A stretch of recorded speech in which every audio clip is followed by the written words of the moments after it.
apa yang jadi visinya sekarang ini, yang jadi official vision sekarang.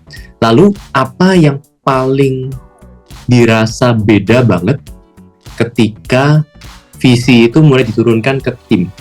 Kan ya aku sempat dengar ceritanya Alvin kemarin bahwa ternyata itu merubah cara berpikir, merubah cara kerja, bahkan yang tadinya cari tim hanya sekedar ngisi posisi kosong, malah tiba-tiba bisa milih tim yang maunya tim yang punya kriteria atau yang bisa punya kualitas seperti ini. Nah, bisa nggak diceritain biar teman-teman di sini? Jadi intinya adalah kita itu percaya kalau di tahun 2045 itu Indonesia jadi kiblat kecantikan dunia. Itu yang Hakwara percaya. Jadi before vision, we have to believe in something. Okay. As a company. Jadi setelah kita punya belief, nah belief itu tuh yang bisa di-share sama teman-teman sekalian. Jadi kita bisa ngefilter mana teman-teman itu yang percaya sama mimpi kita. Yang percaya sama mimpi kita. Mimpinya percaya hati. Dengan kepercayaan kita yang sama. Percaya ya. We believe. Oke, after itu kita itu punya visi bahwa kita bakal jadi brand lokal nomor 1 yang ngangkat dan melestarikan make up pengantin tradisional Indonesia, sekaligus menginspirasi make up artis di seluruh dunia lewat meningkatkan pengalaman make up mereka dalam penggunaan alat dan kosmetik profesional kita di tahun 2045. Nah, ini 2045 ya. Nah, jadi kalau misalkan di-share, jadi kalau misalnya di-share, kita tuh bawa mission, jadi. Kenapa makanya vision itu begitu penting di Hakwara? Once kita punya vision, once kita punya belief, saat kita melihat market pun, it's very different. Kalau dulu awal nih sebelum kita tahu visi dan lain-lain, kita melihat makeup artist itu as a market. So tujuan kita adalah bagaimana making sales from them lah, gimana caranya ambil uang dari mereka gitu toh. Tapi once kita punya vision, aku tuh bisa menjelaskan sama orang banyak, mau siapapun nanya pada hari ini, aku bisa bilang bahwa makeup artist itu not a market, tapi mereka adalah jembatan paling penting supaya nanti Indonesia bisa menjadi kiblat kecantikan dunia. Kenapa? Karena Indonesia itu punya krisis identitas, yang ada juga krisis identitas di tradisi kecantikannya, Jay. Jadi kalau kita arsipkan ya, Hakwara itu pernah bikin satu project, kita tuh punya 160 sampai 180 adat kecantikan tradisional lah. Kalau misalnya ada yang orang Padang nikah pakai adat Padang, itu tuh ada 180 total. Nah, masalahnya nggak ada yang mengarsipkan. Dan yang dulunya makeup artis zaman dulu, prias pengantin yang biasanya make upin dengan adat tradisi, lama-lama luntur. Jadi kalau nggak ada yang mengarsipkan dan tradisinya tidak dilanjutkan, Indonesia itu nggak akan punya identitas. Mimpi itu nggak akan kecapai, apa yang kita percaya itu nggak akan kecapai.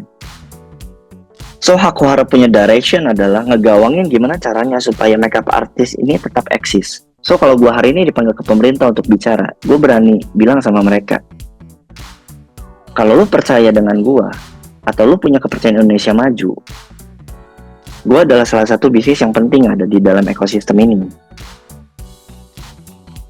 Makanya kenapa kita harus menjaga makeup artist ini tetap ada.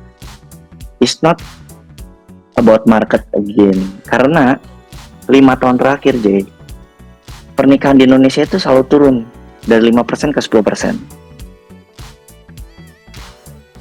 Trennya turun. Berarti ada kemungkinan makeup artist juga akan turun lah trennya. Okay. Tapi kenapa Hakwara nggak takut? Karena it's our duty untuk ngejaga mereka itu tetap eksis. In business, kita harus punya sandbox lain, yes. Kalau misalkan market ini turun, ya kita ciptain sandbox baru. Itu ada di OPSP. Tapi bukan berarti kita meninggalkan mereka. That's very different when we have a vision. Tapi kalau misalkan dulu kita nggak punya visi, kita gampang banget goyang, Jay. Even ketika ada orang baru mau masuk ke kita, kita cuma ngomongin soal bisa kerja nggak, gaji berapa. Gak akan ada yang berapi-api untuk datang ke kita, oke, I believe in your company. Gak akan ada orang hebat mau ikut duduk bareng kerja sama kita. Jadi beda banget deh hiringnya. Orang yang mau sekarang masuk ke Aquar aja beda banget sama yang dulu. Kalau dulu kita mau dapetin orang bagus aja susahnya setengah mati. Nah mungkin gitu aja ya perbedaannya saat sudah punya visi. Jadi mindsetnya rubah, directionnya rubah, cara pengambilan keputusannya berubah, even cara kita melihat marketnya pun berubah. DNA kita penciptakan produk and servicesnya pun berubah saat kita punya vision yang tepat. Dan tadinya yang melihat orang-orang teman-teman yang di makeup artist itu sebagai sumber income, sekarang lihatnya sebagai ini pihak-pihak yang perlu di support untuk bisa jadi jembatan Aquara achieve goal-nya di 2045. Betul, mereka jadi pilar. Oke. Apakah ada yang berbeda dari cara jualannya, dari produk jualannya, atau benar-benar yang berbeda adalah dari cara atau point of view melihat makeup artist? Ada. Jadi ada 3 hal mungkin yang gue bisa share secara garis besar dalam in terms development products. Yang pertama itu adalah kita itu komitmen dalam waktu 3 tahun ke depan kita itu mau menonaktifkan diskon dalam 3 tahun ke depan. Jadi kenapa? Karena kita percaya bahwa kita nggak nego soal quality. Tapi kalau misalkan mau market ini sehat, industri ini tetap sehat, even industri beauty ini harus sehat, kita harus tahu di mana kita mau bertarung kan. Jadi ketika kita tahu 2045 kita mau menjadi brand global, kita itu harus siap untuk bisa di value di global. Jadi tim product and development aku itu selama 1 tahun kemarin adalah merumuskan bagaimana caranya mengeluarkan produk without discount untuk produk-produk bestsellernya kita, hero-nya kita. Nah, kita baru membuahkan hasilnya di tahun ini. Kita ada 1 produk yang di set dan di launch kemarin without discount. Tapi ternyata diserap sama market, even lebih bagus daripada produk yang lain. Tapi ketika kita udah very clear tentang goals-nya, tentang direction-nya, aku tuh lebih bisa men-challenge tim untuk mendebat sesuatu dengan argumen yang jelas. Baliknya lagi ke visi kita. Kalau misalkan kita mau bikin produk tapi produknya aja nggak ready to global, terus buat apa? Di visi kita ada ngebubuin bahwa kita itu pengen jadi brand yang siap global. Oke. Resisten terbesar ketika ya kalau dari cerita itu kan tadi dari yang awalnya nggak ada visi akhirnya jadi ada visi dan merubah the whole game ya. Ada resisten nggak?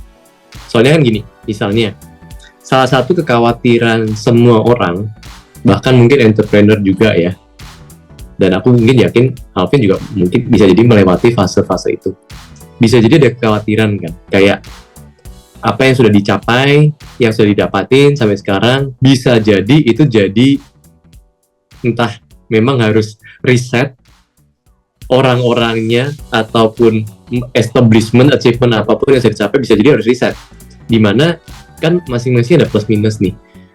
Ya walaupun kita bisa bilang kalau punya visi, ya kita memang harus bisa bertahan jangka panjang dengan semuanya. Tapi ketika terjadi ketika mengalami turbulence itu, transformasi itu kan nggak gampang. Resisten terbesarnya apa, Vin? Kalau boleh di-share dan gimana seorang Alvin melewatinya? Oke, jadi pertama kali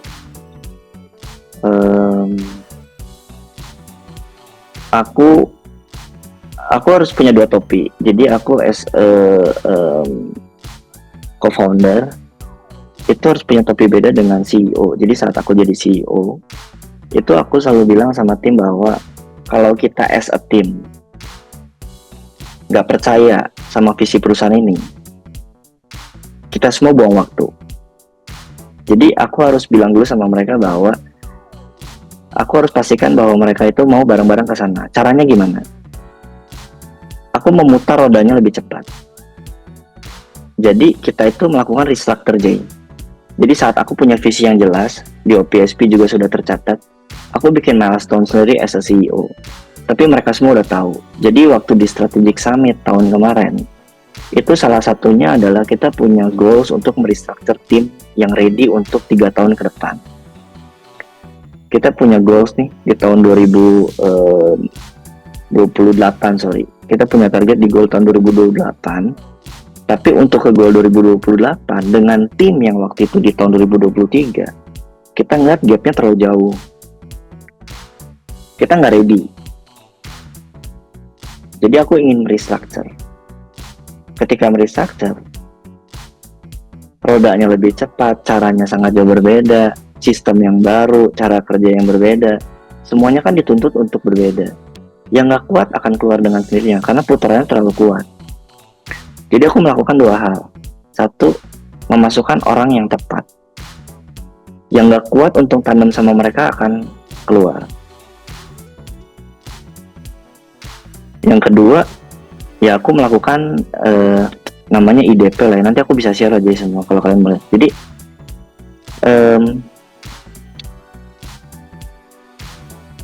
kita itu menyiapkan untuk tidak takut kehilangan orang. Tapi kalau ada seseorang yang mau keluar karena memang tidak satu visi, ya kita senang. Setidaknya dia sadar dan tahu bahwa dia nggak satu visi sama kita. Atau dia bukan orang yang tepat untuk bisa bawa kita ke sana. Kalau kita ngelihat tim Hakuhara pada saat itu, 90% orang itu tidak siap untuk bisa membawa Hakuhara ke titik tahun 2028. Bukan orangnya juga. Bukan orang bisa mindsetnya, bisa mentalnya, bisa role-nya, bisa capacity-nya, bisa kompetensinya. Makanya kita as a company investment ke sana. Oke. Sebelum kita lihat ke yang lebih dalam ya, teman-teman, ada yang mungkin mau tanya? Kemarin kan juga waktu ngisi form juga ada beberapa titik pertanyaan. Kalau nggak ada, mungkin aku bantu bacain ya. Salah satu pertanyaan yang kemarin masuk ya. Kita coba jawab 1-2 pertanyaan dulu ya, Vin ya. Misalnya kita sudah tahu nih visinya mau kemana. Terus timnya seperti apa gitu ya. Dan memang kan akhirnya tadi Alvin bilang ya tim yang tepat ya akan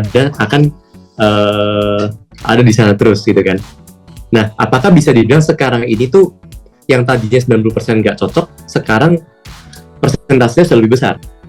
Dan ya itu dulu satu pertanyaannya. Iya.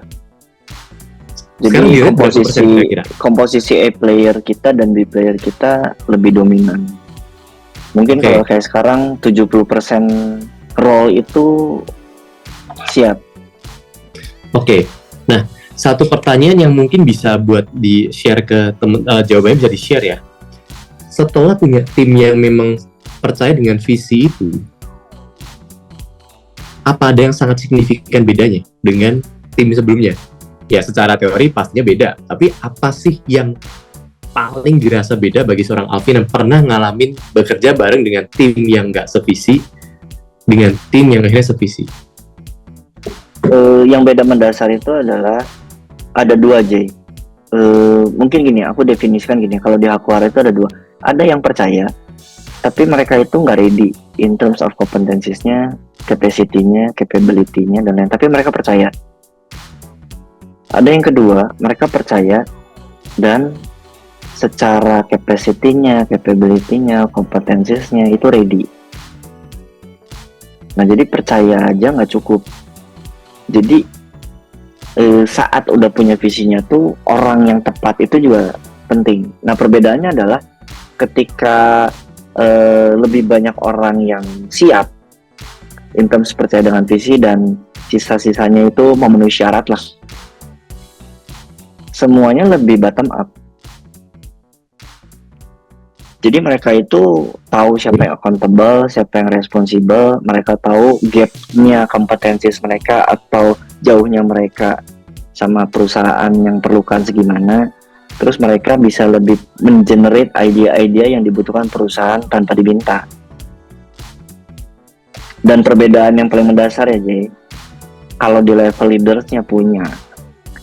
Aku tuh pernah pas lagi aku nyiapin ini, aku tuh pernah baca satu tulisan yang aku percaya dan akhirnya aku meriset structure ini dengan cara itu. Tulisannya cuma sesederhana ini, kalau kita duduk dengan orang-orang di dalam meja itu yang hanya bisa say yes, kita sebut yes man. So kemungkinan besar mereka hanya sekumpulan oportunis.